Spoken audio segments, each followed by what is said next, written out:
Espero que estén muy bien. En este video les voy a explicar conceptualmente de lo que platicamos la clase pasada sobre pasivos laborales.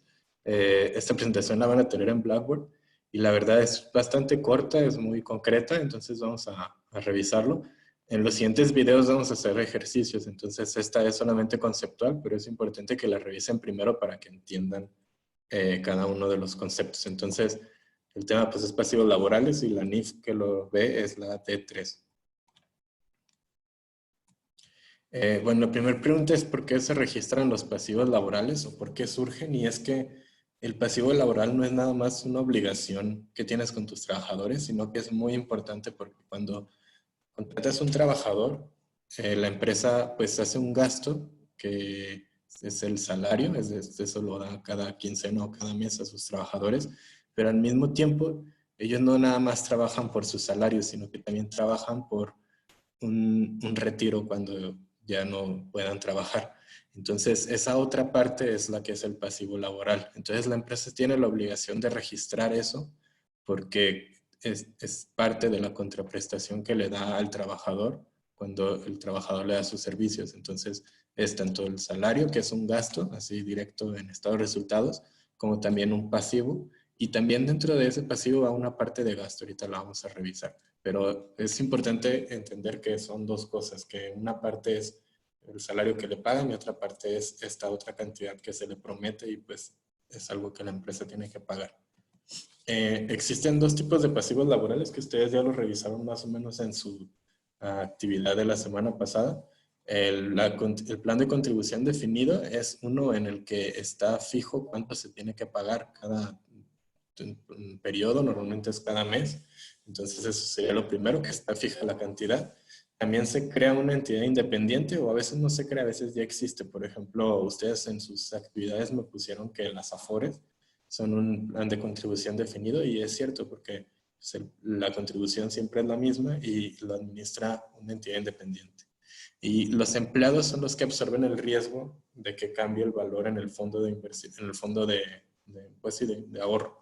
Lo que pasa es que la empresa paga una contribución mensual y se espera que pues la administradora haga un buen trabajo y que le den rendimientos a ese dinero que se está ahorrando y se está invirtiendo. Pero si por algo fracasa, la empresa que contrata no tiene responsabilidad sobre eso. Los trabajadores tienen esa responsabilidad y pues es el caso de la FORE, ¿no? Entonces estamos trabajando, si tomamos la perspectiva del trabajador, estamos trabajando, se están pagando contribuciones hacia ese fondo y si algo pasa, como lo que acaba de pasar con lo del virus, que la bolsa cae y el mercado financiero cae, todas esas pérdidas las vamos a absorber nosotros como trabajadores. Y existe el otro contraparte que es el plan de beneficio definido, ahí es al revés, lo que está fijo es la cantidad que el empleado va a obtener. El siguiente punto es igual, se crea una entidad independiente, eso sigue siendo lo mismo, pero acá los responsables de que se cumpla ese beneficio es la empresa. Entonces acá la empresa tiene que pagar lo que haya prometido que va a pagar cuando se retire el empleado y si algo pasa, entonces tiene que ajustarlo.